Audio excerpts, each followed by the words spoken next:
Hey, this is Brian Waymeyer with Health Gains Coaching, and today I wanted to talk a little bit more about physical health and the importance of movement. Now, pure physical strength gained from lifting weights, going to the gym, super important. But as far as good physical health, that's not everything. But don't get me wrong, gyms are great. They're a nice option, especially if they're close to you. For you to be able to go to a place that has this variety of different equipment for you to utilize to get stronger, to get healthier. But if going to the gym is hard for you to maintain as a habit or just doesn't really appeal to you, you don't have to stick with just that. That's not the only option. There's other forms of exercise that you could utilize to help yourself be healthy, such as Pilates, HIIT, yoga, body weight exercises, running. That's convenient if you just want to be alone, get that fresh air.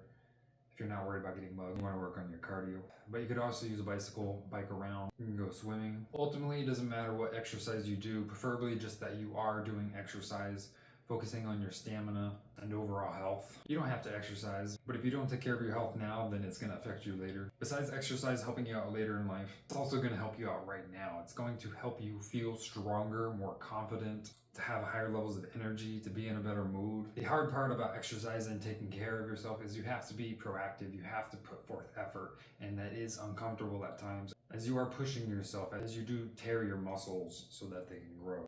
The point is, exercise is worth the investment. The three main barriers to your success in exercise are most likely going to be that you don't know what movements, what exercise you enjoy doing. You could do something you don't enjoy, but it's going to be easier to maintain as a habit if you do enjoy doing it. So barrier one, you don't know which movements, which exercises you enjoy doing. Barrier two would be that you say you don't have enough time. You can't find the time to do it.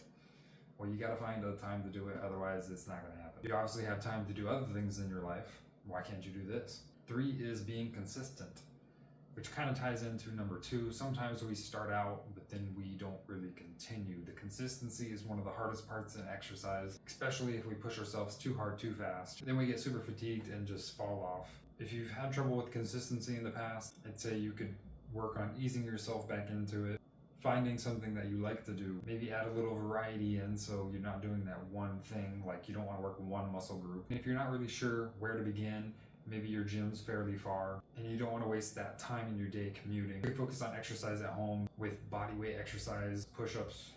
You can get a pull-up bar, and you don't even have to start with going for a run in your neighborhood. If you were to simply work on building the habit of the underrated exercise of walking, if you were to do that consistently over time, you would experience significant health benefits. And after you've consistently been walking for a period of time, you could easily switch to jogging or start to build your cardio even more via running. Lastly, I'll leave you with one other tidbit that can help you build your habits and build your consistency in your exercise is the concept of a mini or an atomic habit. Simply requiring yourself to do at least one push-up a day would help to build the habit, the neural pathways in your brain, and get you down the floor doing push-ups consistently, as it's an easy thing to follow through on. And the typical advice is that you don't have to just do one. You could do two, you could do five if you want to do some days, but the point is just to do one a day.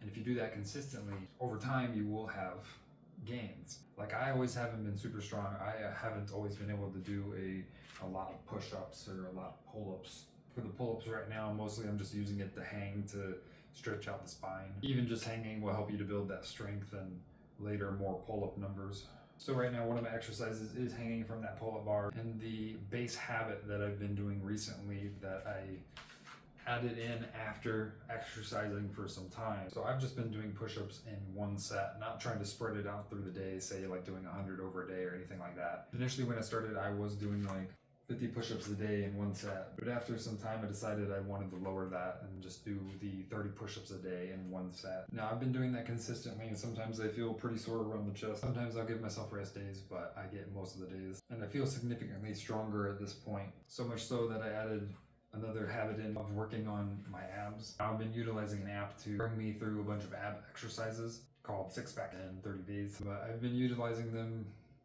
maybe close to a month now. I'll go ahead and show you my 30 push-ups and get them out of the way for me today.